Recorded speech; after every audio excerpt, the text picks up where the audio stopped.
დღეს მინდა ნებისყოფის შესახებ ვისაუბრო. ამ პოდკასტში მოგიყვებით, როგორ თქვი უარი მავნე ჩვევებზე.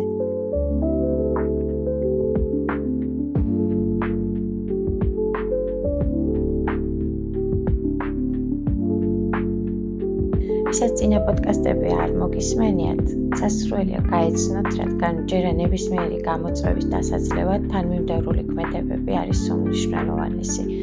დეპრესია კი ჩემთვის ისეთი გამოწვევა აღმოჩნდა, რომელიც პროფესიონალის ჩართულობის გარდა ჩემგან სხვადასხვა გაცნობიერებებსა და აქტივობებს მოითხოვდა. ეს ყველაფერი ნაბიჯ-ნაბიჯ თანმიმდევრულად ხდებოდა და ამ პოდკასტებში ყველაფერს დეტალურად და გულწრფელად გიზიარებთ. შემდეგი მნიშვნელოვანი ნაბიჯი, რაც ანტიდეპრესანტიზმის პარალელურად გადავდგი, საკუთარი მავნე ჩვევების გაცნობიერება იყო. ჩამოვწერე მავნე ჩვევები. პირველი, დამოკიდებულება სიგარეტზე. მეორე, ალკოჰოლური სასმლის იშვიათად წრობა. მესამე, სოციალური ქსელის, კონკრეტულად კი Facebook-ის გადაჭარბებული მოხმარება. მეოთხე, გვიანდაძინების ჩვევა. მეხუთე, სიზარმაცე. დავიდე წინეს ჩამონათვალი და დავფიქრდი, რომელ მავნე ჩვევაზე უარის თქმით უნდა დამეწყო. ამჟამად 36 წლის ვარ, სიგარეტს 25 წლიდან ვეწევი და მისთვის თავის დანებება დიდი სტრესი იქნებოდა ჩემთვის, ეს ვიცოდი. ამიტომ საკუთარ თავს უფლება მივეცი სიგარეტთან ბრძოლა სამომავლოდ გადამეტო. სანაცვლოდ კი უარი დანარჩენ მავნე ჩვევებზე მეთქვა. ვინაიდან ჩემთვის ალკოჰოლური სასმელი დეპრესანტს წარმოადგენს, ანუ რამდენიმე ყლუპის მოწრუპვაც კი შფოთვას, მელანქოლიასა და შინაგან დისკომფორტს იწვევს, მკაცრად გადავწყვიტე, არ გავკარებოდი არც ერთ ყლუპს, ვიდრე ანტიდეპრესანტიზმის 6-თვიან კურსს არ დავასრულებდი. ასევე უარი ვთქვი სოციალურ ქსელებზე და მკაცრად განვსაზღვრე ამ ქსელებში გატარების ყოველდღიური დრო, მაგალითად დღე-ღამეში მაქსიმუმ 3 საათი. ასევე საკუთარ თავს მივეცი პირობა, რომ დასაძინებლად დავწვევოდი არაუგვიანეს ღამის 2 საათისა. გამოცდილება მაჩვენა, რომ ჩემი ნორმალური ფუნქციონირებისათვის დღე-ღამეში 6-7 საათიანი ძილი გარდაუვალი აუცილებლობაა, ხოლო დღე-ღამეში 8 საათზე მეტი ძილი ძილიანობისკენ მიდრეკილს მხდის. და მერე მთელი დღის განმავლობაში გამოფხიზლება მიჭირს. ძილის არასწორი რეჟიმი მფიტავდა, მას უსტევდა და უფრო მეტად მოწყვლადს მხდიდა. რაც შეეხება მეხუთე მავნე ჩვევას, სიზარმაცეს, დავდე პირობა ვიქნებოდი გულწრფელი და ვამხელდი საკუთარ თავს, როგორც კი მას სიზარმაცეში გამოვიჭერდი.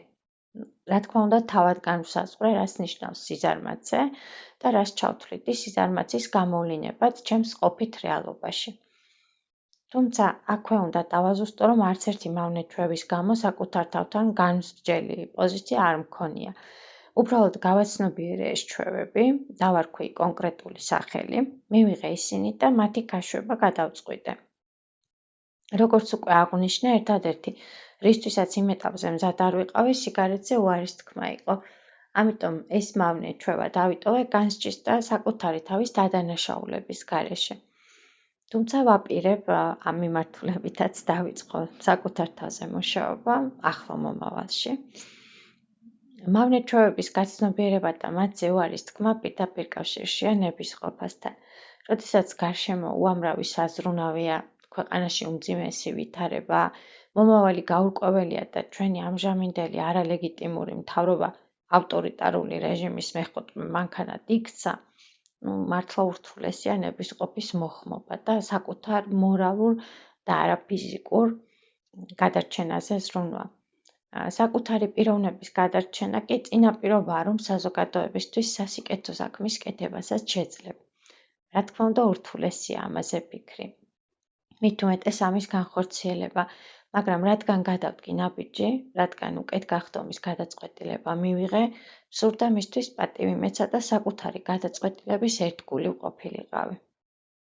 ნებისყოფა ფსიქოლოგიური თვალსაზრისით ადამიანის ერთ-ერთი ფსიქიკური ფუნქციაა, რომელიც საკუთარ ქცევისა თუ მოქმედების დაუფლებასა და განზრახვის თანახმად მოქმედებაში გამოიხატება. ლიტერატურული ენით ნებისყოფა ესაა შეგნებული სწრაფვა რაიმე მიზნის განხორციელებისკენ, ნებისყოფა ასევე განიმარტება როგორც უნარი, შევასრულოთ საკუთარი გადაწყვეტილება. ჩემი გადაწყვეტილება 5 მავნე ჩვევიდან 4-ზე უარი მეთქვა, ჩემთვის საშიში და მტკივნეული იყო. ნამდვილად გავართმევდი თავს, მოვახერხებდი საკუთარი ძალების მობილიზებას. ამაზე ფიქრი მაშფოთებდა, მაგრამ ეს შიშიც თავისთავად მოცემულობად მივიღე. შფოთვა და შიში ხომ სრულიად ბუნებრივია. იყოს, იარსებო, მაგრამ თუ არ გადავდგამ ნაბიჯს, ვერც გავიგებ რა შემიძლია და რა არა. ვერ გავიგებ, რამდენად საფუძვლიანია ეს შიში. ამიტომ პირდაპირ მოქმედებაზე გადავედი. ამ პროცესში განსაკუთრებით მნიშვნელოვანი და დასამახსოვრებელი რამდენიმე მომენტი აღმოჩნდა. გაგიზიარებთ ახლა ამ ისტორიას. ერთი კვირაც არ იყო გასული, რომ მეგობრებთან ერთად აღმოჩნდი, სადაც ჩემი საყვარელი სასმელი ლუდი შემომთავაზეს. ძალიან მომინდა რამდენიმე კლუბის დალევა, მაგრამ კატეგორიული უარი ვთქვი. წვეთს არ ვსვამ. კაცრად გამოვაცხადე სამეგობროში. ჩამეკითხნენ, მოუყევი, რატომ აღარ ვეკარები სასმელს და გაეხარდათ. ხარი დამიჭირეს. ორი რამ იყო ჩემთვის სასიხარულო. პირველი, რომ ვიგრძენი სიძლიერე, როცა გაცნობიერებული არა ვთქვი შემოთავაზებულ სასმელზე, გამეხარდა, რომ საკუთარ გადაწყვეტილებას პატივი ვეცი. მეორე, მეგობრების მხარდაჭერამ გამახარა. კიდევ ერთხელ დავწმუნდი, რა კარგი სამეგობრო მყავს და როგორ სცემენ პატივს ჩემს არჩევანს. თუმცა სასმელთან დაკავშირებით სხვა გამოწვევებიც იყო. ერთი ჩემი ნაცნობი არ აღმოჩნდა ისეთივე პოზიციაზე, როგორც ეს ჩემი მეგობრები. მისთვის ანტიდეპრესანტის ისულელეა, სასმელზე უარის თქმა კი არასწორი არჩევანი. ამიტომ ჩვენი ყოველი გადაკვეთისას დაჟინებით მთხოვდა ერთი კლუბი მაინც მომესვა. კარგი რა, ერთი კლუბი წამალია. ამბობდა ეს რას გიზამს, მოსვირა, მიმეორებდა და ხან საოცარ ღვინოს ვთავაზობდა, ხან ვითომ სამკურნალო ჭაჭას, ხან დაბალგრადუსიან ალკოჰოლს. ეს ჩემი ნებისყოფის ნამდვილი გამოცდა იყო. მისი ყოველი მცდელობა უშედეგოდ მთავრდებოდა. ბოლოს საერთოდ გავწყვიტე ამ ნაცნობთან კომუნიკაცია, რადგან მივხვდი, ჩემი ღირებულებები, გადაწყვეტილებები და არჩევანი მისთვის უმნიშვნელო იყო. მას შემდეგ, რაც 4 მავნე ჩვევაზე უარის თქმა გადაწყვიტე, 7 თვე გავიდა. ამ 7 თვიდან ყველაზე სასიხარულო მომენტები სწორედ ისინია, როცა საკუთარ ნებისყოფას უშუალოდ ეხები. როცა ხედავ, რომ საკუთარი იმპულსების კონტროლი შეგიძლია. როცა ხედავ, რომ სირთულის მიუხედავად არასთქმა გამოგდის. საკუთარი თავის რწმენა გიმყარდება ამ დროს. ეს თუ შევძელი, სხვა რამესაც შევძლებ, ფიქრობ და გიხარია. სტაბილურობისა და სიმყარის განცდა გიჩნდება. როდესაც საკუთარ თავში არასთქმით გამოწვეულ შეგრძნებებს ვაცნობიერებდი, ცხადად ვხედავდი საკუთარ ტრანსფორმაციას და ეს ძალიან მომწონდა. მას შემდეგ, რაც 5 მავნე ჩვევიდან 4-ზე უარის თქმის გადაწყვეტილება მივიღე, როგორც უკვე ვთქვი, 7 თვე გავიდა. მთელი ამ დროის განმავლობაში ნაბიჯ, ნელა-ნელა საკუთარი თავის ფლობის განცდა მიჩნდებოდა. აღმოჩენამ, რომ საკუთარი ქცევის მართვა, საკუთარი გადაწყვეტილების პატივისცემა და ერთგულება შემიძლია, პიროვნულად გამაძლიერა. იყო რამდენიმე შემთხვევაც, როდესაც გამონაკლისი დავუშვი.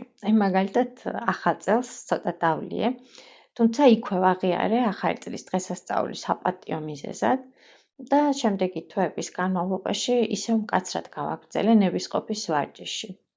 7 თვის შემდეგ შემიძლია ვთქვა, რომ სრულიად გავთავისუფლდი ალკოჰოლური სასმლის, ტრუპვის, მავნე ჩვევისგან, ასევე ვისწავლე Facebook-ზე გატარებული დროის მკაცრი კონტროლი, ვისწავლე საკუთარი სიზარმაცის მართვა და სიზარმაცის უფლებას საკუთარ თავს, თითქმის აღარ ვაძლევ. ვისწავლე ძილის კონტროლი. სტაბილურად მძინავს მინიმუმ 6 საათი დღეღამეში და მაქსიმალურად ვცდილობ ავერიდო გადასტომები. ანტიდეპრესანტს აღარ ვსვამ და ამჟამინდელი ყველაზე ცხადი განცდა საკუთარი თავის პატივისცემის განცდა. მიხარია, რომ საკუთარ გადაწყვეტილებას ვუერთგულე. მიხარია, რომ ნებისყოფა გამოვიმუშავე. თითქოს რაღაც დიდ ბრძოლაში გავიმარჯვე და გაქრა ეს ფოთვებიც, შიშიც, რადგან საკუთარი თავის რწმენა დამიბრუნდა. ახლა ვიცი, რომ როგორი ქაოტურიც უნდა იყოს გარემო, რა რთული პროცესებიც უნდა ვითარდებოდეს მსოფლიოში, როგორი უკონტროლო და სპონტანურიც უნდა იყოს რეალობა, მე პიროვნული საფრთხე არ მემუქრება, რადგან მთავარი ჩემს ხელთაა, ნებისყოფა. ჩემი ნებისყოფა ისაა, რაზეც მხოლოდ მე შემიძლია მქონდეს კონტროლი, რომელიც პირადი, უნიკალური საჩუქარია და მისი გაძლიერება, მასზე მუშაობა თავად შემიძლია. ეს ყველაფერი არ ნიშნავს, რომ საბოლოოდ გავიმარჯვე, მთავარი ისაა, რომ ვაცნობიერებ ნებისყოფის მნიშვნელობას და განვიცდი მას როგორც სტაბილურ, ძლიერ საყრდენს ჩემი პიროვნებისთვის. ვიცი, იქნება მრავალი გამოწვევა, სუსტი და ძლიერი პერიოდები, მაგრამ ამჯერად მინდა ასეთი გადაწყვეტილება მივიღო. ვიმუშაო საკუთარი ნებისყოფის განმტკიცებაზე მთელი ცხოვრების განმავლობაში.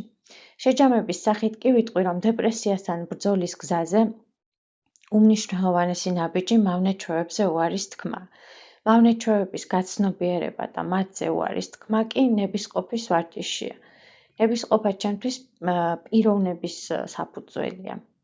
რადგან დღეს ნებისყოფაზე ამდენი ვისაუბრე, მინდა მადლიერება გამოვხატო ჩემი საყვარელი ტექსტისადმი და პოდკასტის დასასრულს მე-19-20 საუკუნის ბრიტანელი ავტორი რადიარდ კიპლინგი მინდა გავიხსენო. კიპლინგს 51 წლის ასაკში ნობელის პრემია მიენიჭა ლიტერატურის დარგში. ამ ავტორის პოეტური ტექსტი თუ ერთ-ერთი სამაგიდო ტექსტია ჩემთვის, რომელსაც ცხოვრების სხვადასხვა ეტაპზე კიდევ და კიდევ ვუბრუნდები.